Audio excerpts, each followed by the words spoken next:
ازيكم حبايبي عاملين ايه؟ وحشتوا. ازيكم يا جماعه، اخباركم ايه؟ احنا محدش يتوقعنا، حبه تلاقونا هنا، حبه تلاقونا هنا، حبه بصوا مش عارفين نروح فين. حتى يا جماعه ده ملحقناش وحشنا. ايه السبب اللي خليك مش عارفه، انا قلت الصبح عايزه اجي هنا بصراحه يعني. احنا نفسنا مش متوقعين نفسنا. ايوه ده حقيقي. المهم عملت لهم احنا كنا جايين اصلا وفي دماغنا ان احنا نمشي تاني، قعدت لزقت معلش رضا التراوح. اغرف ولا ايه؟ بس بقى كده وخلاص لا مالهاش لا لازمه. اغرف لك؟ اغرف النانو بس هتاكل على عشان النانو بتاكل كتير وقت. انت عارف البتاع ده نشوف بقى لو معاه شويه عيش وطحينه. والله كنت عايزه اعملها بعيش بس قلت لا هم الرز يشبع. ايه طبعا النهارده الخميس. المفروض ناكل من بره يا جماعه بقى، والله بقى انا ظلمت. والله النهارده هعزمكم عزومه حلوه. هدخل بوش الصبح البيت. وما تجيش هتجيبوا خالص الأكل يا جاهز؟ حبيبي، ما تجيش خالص. هتجيبوا لهم اكل جاهز؟ امال ايه؟ بصوا ده اكلي، استنى بس انا هحدد اكلي عشان ايه الموضوع ما يفلتش. شفت الفيديو اللي انا نزلته؟ لا لسه. طب ليه كده؟ طب انا اشوفه امتى؟ لسه منزله نزلت فيديو تقليد نشوة برضه ونادين يخرب بيتك انت والله. ورا الكاميرا. كمان روحوا شوفوه. لسه. يا جماعه انتوا امين مش هتجيبوا مع بعض وما بتشتغلوا مع بعض تاني. كل التعليقات عرفتها وزودت لها المصروف 4 اضعاف. انت عارف ده 100 جنيه شو؟ طبق حلو. اخده 100 جنيه امبارح؟ خلاص الحمد بقى، لله. مش هتفضل والله بتستغلوكوا انتوا حلوين. بتستغلني انا. بتستغلوكوا الوحيد اللي بدفع لها فلوس. بس نقول بتستغلوكوا. طيب بسم الله، انا عايزه اعرف طعمها إيه، بس هي ناقصه ملح. موفره. المفروض لازقوا. نعم. نبدا بقالنا يعني نعمل ايه؟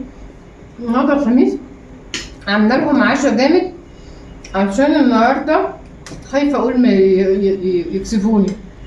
والله ابنك ما يبقاش هنا. احسن عشان النهارده نديم بنتي وابراهيم وسفيان جايين يسهروا معايا. اللي هيسيبنا وهيمشي هو خسران. يعني هي دي يا جماعة والله. المفاجأة. لا وجايبين سندوتشات شيكن برجر وبطاطس مقليه وبيبسي وبتاع. كلام بدل الواحد استنى يا جماعة يعيد كده. تفكيره تاني. اقول لكم على حاجه، قولي. والله العظيم ده بجد. امبارح نادين عندنا، اوله عندنا، اسبوع قبلها بس يا بنتي، عندنا بس يا في بنتي مصيف. عجبني. كل يوم والله عندنا. مش حاجه حلوه، مش طب حاجه انت ايه اللي وحشه. مزعلك بقى؟ مش حاجه جهزت البصل عشان حلوة. نشوف ايه. اه و... عشان نادين. ونادين لما بتيجي ما بتعمل ايه في الاكل؟ ما بتعمل ايه في الاكل؟ نادين مش عندنا طبعا، انتوا شايفين عشو جدا. اكله موفره. نادين عندنا هنجيب برجر. اعمل لهم ايه العيال دي؟ بتاعتي عجباني جدا بصراحه. ليه؟ انت عامله نفسك حاجه تانية؟ الاكله دي لا هي ده جميله والله. المشكله نادين عمرها ما اجت وانا وهي ما اتخانقناش. واول لما نقول لماما تقول تعمل لنا كده. يعني دي مالهاش شبيه. انا لما بلاقيهم بيتخانقوا مع بعض انا بس لا اسمع.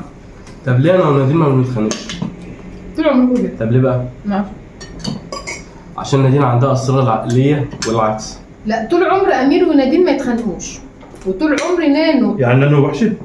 نانو متخانقه مع امير ونانو متخانقه مع نادين. ده العادي بس لا بس نانو ما كانتش بتتخانق مع نادين زمان. يعني زمان ما كانتش بتتخانق مع نادين، كانت مع امير بس، كانوا هما الاثنين يتخانقوا مع بعض. دلوقتي بنتخانق. مش بيتخانقوا على فكره، يعني نادين لا نادين ونانو ما يتخانقوش قوي. لا هي بس وماما وانا اللي يعتبر اكتر من الناس بيتخانق. فاحنا الاثنين لما نتخانق مع بعض دي بتبقى مشكله. ان احنا ما عندناش بنتكلم من على الخناق. صح ايه ده؟ بنتكلم في لا استنى هقول لكم خناقات انا ونادين بتكون ليه. ايوه نادين لو مثلا شافتني بعمل حاجه، نادين مش عاجبها حالنا. انا لما كنت قدك طب ده حلو قوي. كانت ماما تديني صبح علقه وصبحين علقه. مع الناس ما كانتش بتعمل كده. ماما ما كانتش بتعمل كده وتقولي ده انا لما كنت بحط زبده الكاكاو بابا ما رضوش يخرجني من البيت اسبوع. يعني هي ده حقيقي. نانو اتدلعت شويه عن امير ونانو، يعني احنا عندنا نانو متدلعه. وده الطبيعي عشان الاصغر واحده تقريبا. والله ما في حد متدلع. يعني انت الصغيره انت اللي كنت متدلعه جدا. بجد والله. عمري ما شفت حد متدلع قد. على فكره انا تقريبا بسمع عكس. انا عمري ما شفته في حياتي دلع. يعني اي والله. انا صغير. لا انا على طول عمري وانا صغيره متدلعه، عشت طفوله يعني حلوه جدا. يمكن علي يا حبيبي لا معلش عوضها لما كبر. علي ايه؟ دلقت على كبر على حبيبي. يا عيني يا علي يا لا عيني. قالت ايه؟ علي يا حبيبي. قلت علي يا عيني حبيبي ايه؟ امير حبيبي بالله عليك انا جايبها في الفيديو 3-4 مرات. والله يا امير لو اجت في الفيديو واتكررت يا امير ده انا عاملها لدخل نغمة مسحلكوا التليفون دي. الفيديو. ده انا عاملها نغمة التليفون. انا بقول يا حبيبي قلت لاي بجد؟ حد يعني اي انا حد عايز الكلمه دي غلبان. تتعمل مهرجانات. سمعتني هخش امسح الفيديو. وبتزعلي لما نقلدك، انا مش فاهم. خير بس الرز ده يترمى بعد ما بهدلته. مش حاجه لا بتتكلم. حرام. هو انت يا استاذه يا نجمه ما تاكليش سجق ليه؟ ده انا ملفت امان. امير بقى امين خلاص انت اللي مخلصه سجق. طب كله عادي ما تاكلش ليه؟ إيه حر. الاكل انا حق. الواحد اللي يعتبر مش شغاله، مش فاهم مش شغالين انا برضه. يعني شغال عليا جدا. عليك المروحه المروحه دي حلوه قوي. فناخدها احنا بقى. مروحه ما بتعملش اي صوت هوا عشان مش شغاله اساسا، خالص. مفيش حاجه بتطلع. لا فيها ميزه حلوه ان هي واطيه. انا عندي المروحه بتاعت اوضتي عمود ثابته. هي كده. وانتوا ايامكم زمان ما تاكلش سجق. ايه ما كنتش سجق؟ كل سجق. ايه يا عم كنتوا- عادل؟ مش عليه. كنتوا أيوة. بتتفرجوا على كرتون مع كده عيالي. زينا ولا كنتوا بتعملوا ايه؟ انا كنت بتفرج على سندباد وعلى سلاحف النينجا. سندباد ده اللي هو طرزان؟ لا سندباد عارفاه كانت تقعد تحكي لنا قصته. قصه كده يعني كان يقعد سندباد. مش عايز اعرفه. لو بقول كده مش عايز اعرفه. ده حلو جدا وكان جدا. ايام مازنجر. عارفه مازنجر هنا؟ اه. لا انا فيسبوك مسنجر. وانستجرام وكده. لا كرتون كان اسمه مازنجر. عارفة ساعة البرنامج وكابتن ماجد. والله بحبه. وكان عندي احلى اغنيه كنت بحبها قوي وانا صغيره اللي هي بتاعت اللي هي ايه اللي هي شيري عادل بتغنيها. كانت على الكتاب مرض الكتاب. كان في اغنيه كانت بتاعت بكار. يا لهوي ده دي رمضان بقى. دي رمضان. الاغنيه دي ما انا بقول لك اهو في رمضان كنا نخلص واروح الورشه بقى ايه؟ الورشه كانت الورشه بتاعتي. اروح اسهر لغايه قبل اذان الفجر بساعه كده ولا حاجه الصح.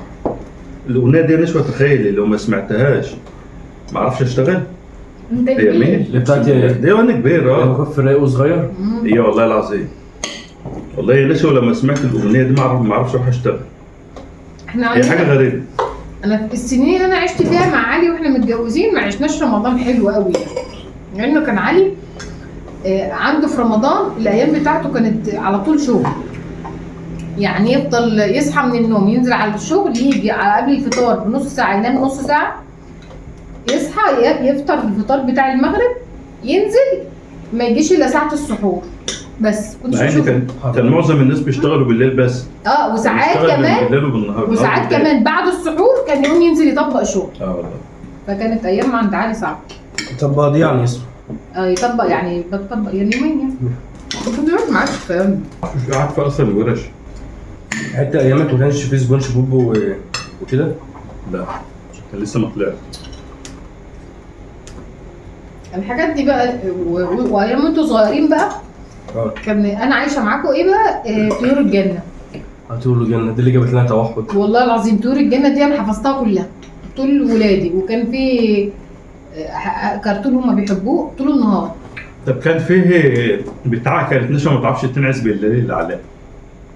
هي القناه بتاعت طيور الجنه باين او اسمها ايه؟ القناه اللي بتشغل موسيقى بتنيم؟ لا ما دي برضه بتاعت شغالة. عارفه الصوت ده؟ اقسم بالله شو كانت بتنام لما شغلها لي. كانت تبقى حلوه بحس ان انا عايزه كان انام. بيبقى فيه بومة كبيرة مع بومة صغيرة. يخرب بيت انتوا عارف. عارفين يا امير ان عارفين يا نانو ان زمان ما كانش عندنا التلفزيون شغال 24 ساعه.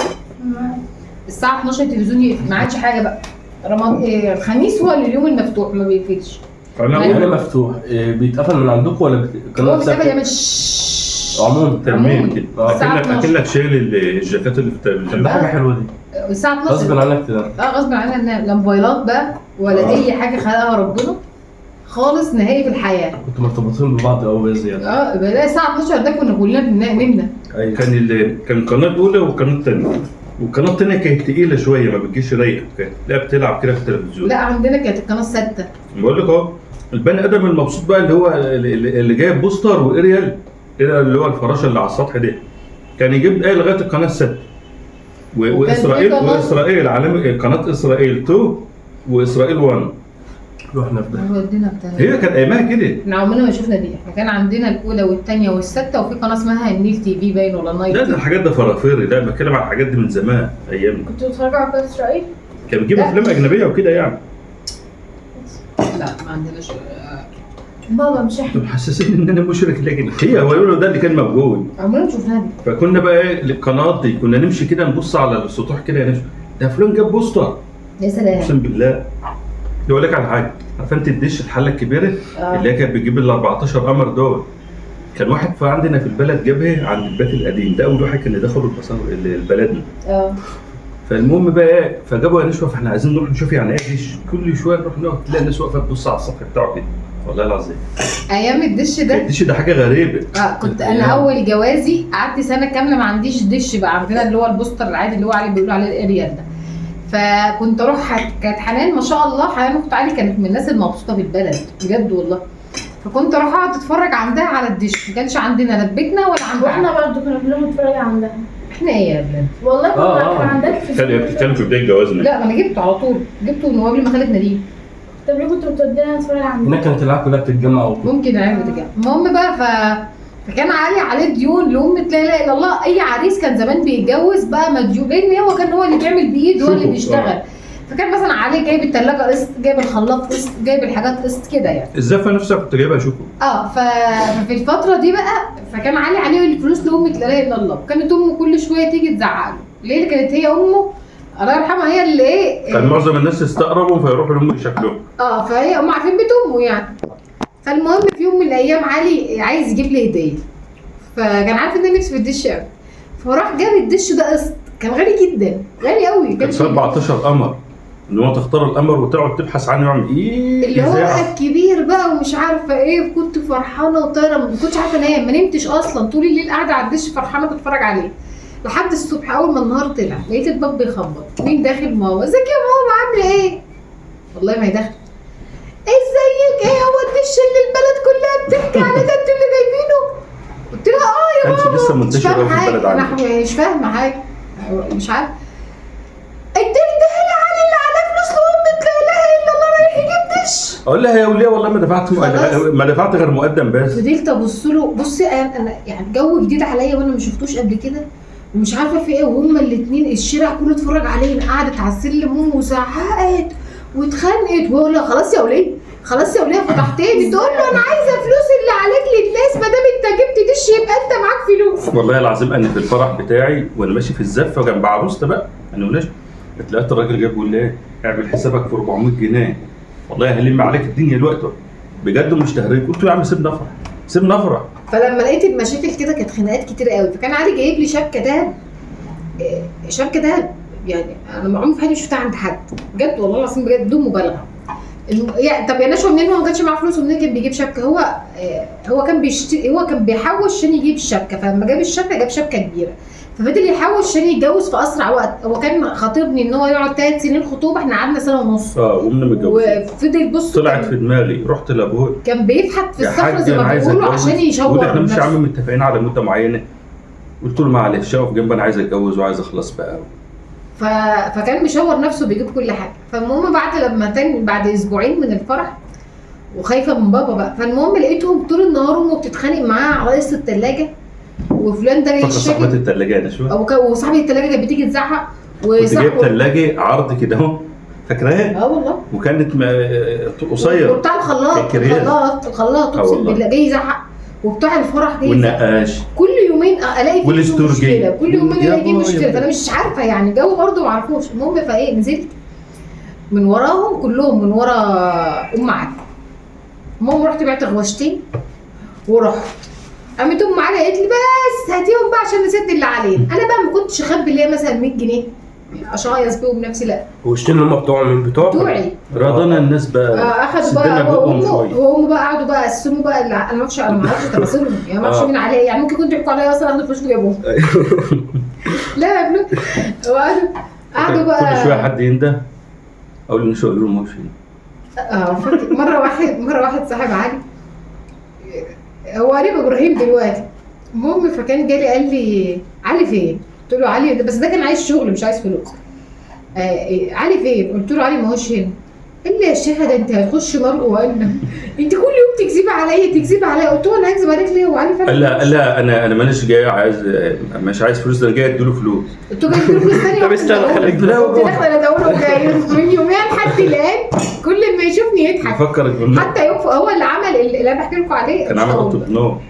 يبقى انت اللي بعد كده ما تردي تقول انت عايز فلوس ولا هتجيب فلوس؟ والله العظيم بقول له لا مش والله العظيم انا كنت عامل اوضه نوم على ايدي، الناس كلها كانت اقسم بتحكي بالله البلد كلها كانت بتضحك عليا. كنت عامل اوضه اقسم بالله كانت الناس بتيجي تتفرج عليها. انا كنت مخلي الاستور كده هنا لي تحس ان هي رخام، فاكره نشوى اللون؟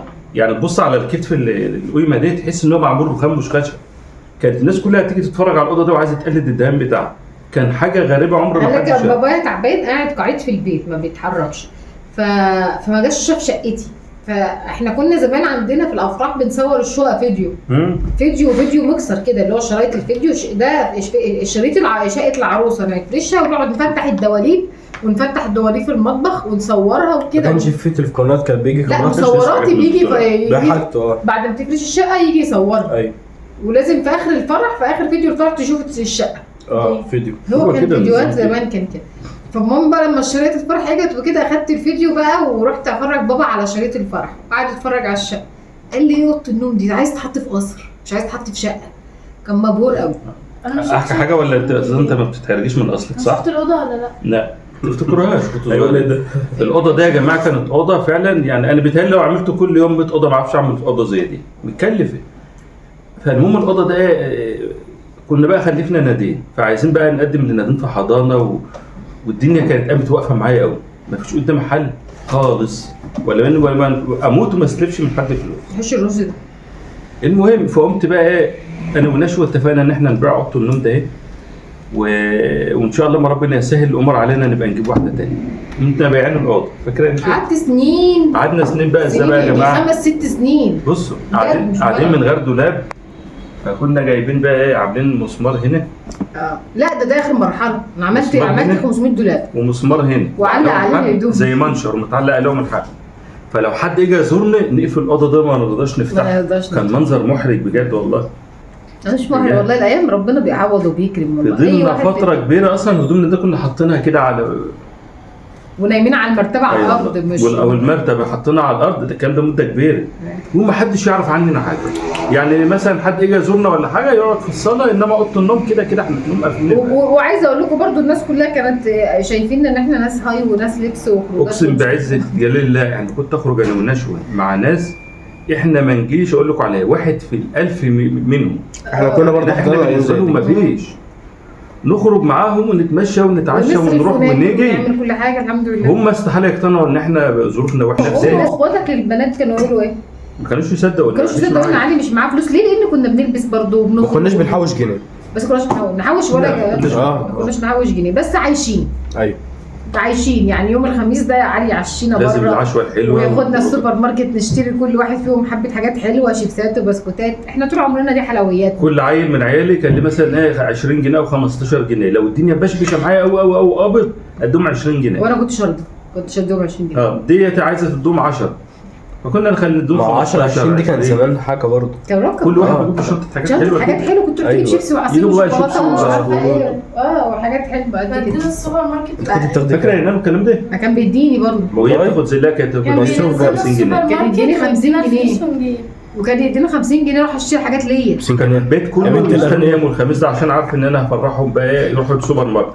اصل احنا عيبنا، انا عيب اسرتي وعيب حياتي ان احنا حلوياتنا الحاجه اللي في السوبر ماركت. يعني احنا مش من الناس اللي نعمل طبق فاكهه زي الناس زي لا هم عندهم شوكولاته وكيس شيبس احسن. بس احنا ما نجيبش طبق حلويات. يعني ده نادرا لو جاي لنا ضيوف مثلا فنجيب فاكهه او حلويات. لكن احنا اسرتنا لا، عيلتي لا، احنا حياتنا بعد الغدا نجيب شيبسي وبسكوت وده غلط ومش صح يعني. بس انا اتعودت فكنا احنا طولنا عليكم فاخر حاجه يعني شفتوا بقى انا اللي رجعتكم لايام زمان. فكنت اروح بقى يوم الخميس. الكلام ده يا جماعه مفيش اي نزاهه خالص غير يوم الخميس بالليل بعد ما اخلص يوم بالليل. هو لان هو كان اي حد في دمياط عارف ان الصنايعيه يقبضوا الخميس المغرب. فكنت واخد نشوه ورايحين مطعم هنا كان فاتح اسمه البيك. كان احلى مطعم. كان مطعم عندنا اسمه البيك بتاع السعوديه. لا البيك بتاعنا هنا حاجه بروسته على قده كده بس كان اكله يعني حلو. كان اكل حلو قوي. فكنا نروح نقوم طالبين نشوه تقوم طالبه وجبتين وقبل ما نروح كنا نخش السوبر ماركت نجيب ايه بقى؟ عيش. نجيب كيسان عيش او 3 اكياس عيش. بصوا البيك كان بيعمل ستريبس وكده وفراخ مش عارفه ايه وكده وكان يحط لك قيصراي قد كده. حاجه ما تشبع. وعلي كمان اكتر. علي من النوع اللي يحب ياكل عيش مع الاكل مع الغموس يعني فاهمين. فكان العيش ده ما يعملوش معاه حاجه، فكنا نجيب كيس عيش من السوبر ماركت ونروح نقعد عند البيك. وزاد حاجه صعبه. البيك بقى مش بتاع السعوديه، هو كان محل مسمي نفسه البيك يعني، مش البيك بتاع السعوديه، بس كان فراخه كانت بس جميله. لا والله كان هو طبعا حاجه برضو غريبه في دمياط، الاكل البروست ده عارفين كان هو اللي مكتسب. لو انا عملت لعلي كبده او سجق او اي حاجه يوم الخميس ده بيبقى بالنسبه له يوم وحش، لا لازم يتعشى بره فراخ بقى وعشوه حلوه.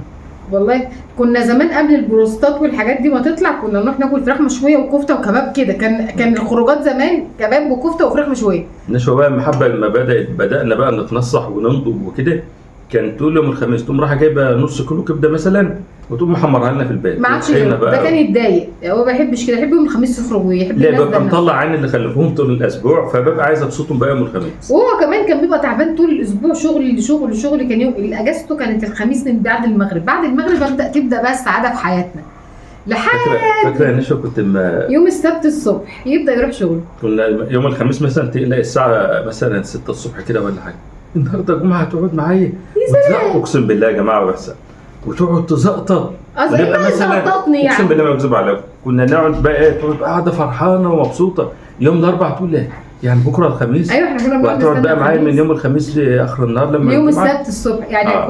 كنت انا خنيقه، انا من الناس الخنيقه. نشوى خنيقه ده حقيقه والله، يعني ما عندوش مثلا يوم الخميس لما يخلص شغله يروح يقعد بقى مع اصحاب، ما فيش على قهوه ولا الكلام ده، لا معانا اولادي. نشوى ده عندها القهوه دي خيانه يعني.